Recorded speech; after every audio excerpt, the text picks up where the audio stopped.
हाय। किसी भी competitive exam crack करने के लिए क्वेश्चन प्रैक्टिस करना तो बहुत जरूरी है। ये कहते हुए तो बहुत सारे यूट्यूबर्स से सुनेंगे, लेकिन ये कोई नहीं बताया आज तक कि क्वेश्चन को कैसे प्रैक्टिस करते हैं। तो आज मैं बताऊंगा क्वेश्चन को प्रैक्टिस कैसे करते हैं। तो चलिए वीडियो को शुरू करते हैं। के आंसर की मैच करती थी, उसके बाद जो मेरी गलतियाँ होती थी मैं वो एनालाइज करती थी कि इसमें मैंने क्या क्या गलती की। अगर डिफरेंट क्वेश्चंस की प्रैक्टिस इंपॉर्टेंट तो है, लेकिन मेरे हिसाब से ऐसा नहीं होना चाहिए। ये वीडियो किसी भी स्टूडेंट देख सकता है, चाहे जो कुछ भी एग्जाम की प्रिपरेशन कर रहा है, बस उसके बुक के साथ वो इस वीडियो को रिलेट कर लेना। स्पेशली जो नीट की तैयारी कर रहा है। मैं इस वीडियो को समझाने के लिए मैं 3 बुक की एग्जांपल के तौर पे यूज करूंगा। पहले तो बायोलॉजी जो थ्योरी क्वेश्चन समझाने के लिए मैं यूज करूंगा, दूसरा है तो फिजिक्स जो न्यूमेरिकल क्वेश्चन समझाने के लिए यूज करूंगा, और तीसरा केमिस्ट्री। तो चलो आप एक एक करके समझते हैं। Number 1 biology. जनरली ज्यादातर स्टूडेंट ने पहले बुक को रीड करेगी, बाद में ऑफलाइन या ऑनलाइन क्लास करेगी, फिर नोट्स बनाएगी और नोट्स को भी पढ़ेगी और फिर जाके क्वेश्चन को प्रैक्टिस करेगी। यहाँ तक तो ठीक है। अब जब उस क्वेश्चन को जो प्रैक्टिस किया उसको आंसर की के साथ मैच करेगी। कुछ क्वेश्चन गलत होगी और कुछ क्वेश्चन सही। जो सही हुआ वो तो ठीक है, और जो गलत हुआ वो उसको ही सोल्यूशन देखेगी।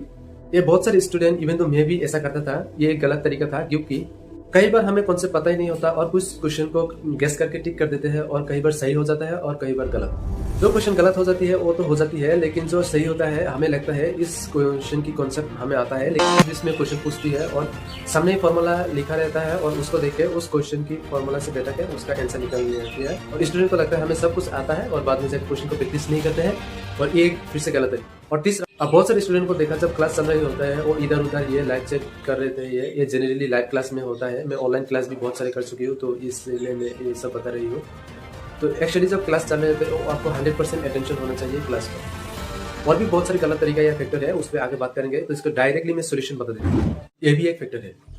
जब भी टीचर क्लास करवा रही होते हैं उस टाइम कुछ कॉन्सेप्ट और फॉर्मूला या कुछ 20 में क्वेश्चन समझा रही होती है या लिख देती है, उस सारे को आपके नोट्स बुक में होना चाहिए। और फिर जब क्वेश्चन प्रैक्टिस करने जाओ और तब पहले एक बार थ्रोली रीड कर लेना या याद कर लेना सारे फॉर्मूला को। अब जब क्वेश्चन प्रैक्टिस करने के लिए बैठोगी तब आपके पास इस तरह एक A4 साइज की बुकशीट होनी चाहिए और बुक को इस तरह रेफ कर लेना ताकि मैक्सिमम यूज किया जा सके 2 साइड पे लिख के। अच्छा, अब इस बुक की और इस नोटबुक की किनारे पे यहाँ पे चैप्टर की नाम होनी चाहिए और साथ ही साथ डेट, और क्वेश्चन 1 by 1 होने चाहिए। कुछ इस तरह स्क्रीनशॉट देख पा रहे होंगे। पहले मैं इस तरह प्रैक्टिस करती थी, बुकशीट पे कहीं पे जगह पे किसी भी कोने पे या कैलकुलेशन करने के लिए या फॉर्मूला बिठा के आप इस क्वेश्चन की जो आंसर ले आती थी। लेकिन कई बार हमें क्वेश्चन वो गलत या सही हो जाती है। सही हुआ तो वो तो ठीक है, लेकिन जो गलत हो जाती है, लेकिन जब उसको आंसर की के साथ मैच करती थी तब कौन सा क्वेश्चन या फॉर्मूला लगाया वो हमें समझ ही नहीं आते थे, क्योंकि यह दिखने में इतना कीचड़ लग रहा है।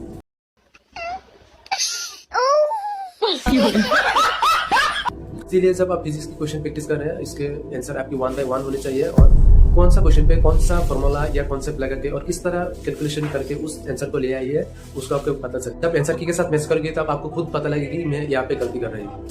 अब बहुत सारे स्टूडेंट बोलेगी क्वेश्चन को इतना सजा के आंसर को लिखने की क्या जरूरत है, हमें तो आंसर आने के लिए मतलब है हम कहीं पे किसी भी जगह पे लिख सकते हैं, प्रैक्टिस कर सकते हैं। अब ये तो बहुत टाइम कंज्यूमिंग है, तो ये किस तरह सही हुआ? हाँ, ये भी मैं मानता हूँ, लेकिन नहीं, यही सही तरीका है। हाँ, ये टाइम कंज्यूमिंग है क्योंकि आपका सब क्वेश्चन तो आपके सही नहीं होंगे, कुछ क्वेश्चन गलत भी होगी। उसको जब आंसर की के साथ मैच करोगे, आप कौन सा फॉर्मूला या कौन सा कॉन्सेप्ट लगा के उस क्वेश्चन को सॉल्व किया वही आपको पता नहीं होगा, तो ये कैसा होगा? सही पकड़े हैं। तो यही तरीका बेस्ट होगा, तो इसको ट्राई करना। बहुत इंग्लिश में एक कहावत है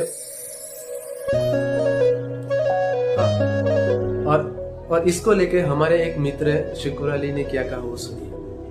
কথা কৈছে that dress not man a man perfect but character man a man perfect। পোশাকত মানুহৰ পইচা নহয়, ব্যৱহাৰ মানুহৰ পইচা। और जितना प्रैक्टिस करते जाओगे उतना परफेक्ट बनते जाओगी। अब नंबर 3 पे बात करते हैं केमिस्ट्री। केमिस्ट्री 3 भागों में डिवाइडेड है।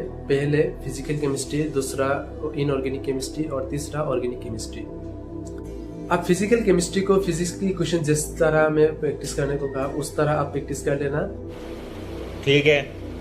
और इनऑर्गेनिक क्वेश्चन को जब जैसे कि मैंने बायोलॉजी क्वेश्चन प्रैक्टिस करने को उस तरह कर लेना, ठीक है, समझ गया। और ऑर्गेनिक को किसी भी तरह कर लेना। एक बात ध्यान रखना, जो भी क्वेश्चन आप सॉल्व कर रही हो उस क्वेश्चन की प्रॉपर सॉल्यूशन आपके पास होने चाहिए। अब वीडियो को कंक्लूजन करते हैं। जब आप बायोलॉजी की क्वेश्चन प्रैक्टिस करोगे तब आपकी बुकशीट में आपके चैप्टर की पहले नाम होने चाहिए, नीचे डेट होने चाहिए, और जो भी क्वेश्चन प्रैक्टिस कर रहे हो उसका कितना कैलकुलेशन या मार्क्स बन रही है वो साथ ही साथ कैलकुलेशन कर लेना। और सब कुछ एक ही बुक शीट में होने चाहिए ताकि आपको भी पता लगे आप कितने क्वेश्चन प्रैक्टिस किया और कौन से क्वेश्चन को दोबारा प्रैक्टिस करना चाहिए और और मैं जो एक ट्रिक यूज करता था वो कई बार हमें ऐसा एक दो क्वेश्चन इतना हार्ड लगते थे उस क्वेश्चन को मैं स्टार मार्क कर देती थी ताकि उसको दोबारा रिवाइज कर दें। तो चलिए वीडियो को एक बार एंड करते हैं। पूरा वीडियो देखने के लिए बहुत बहुत धन्यवाद।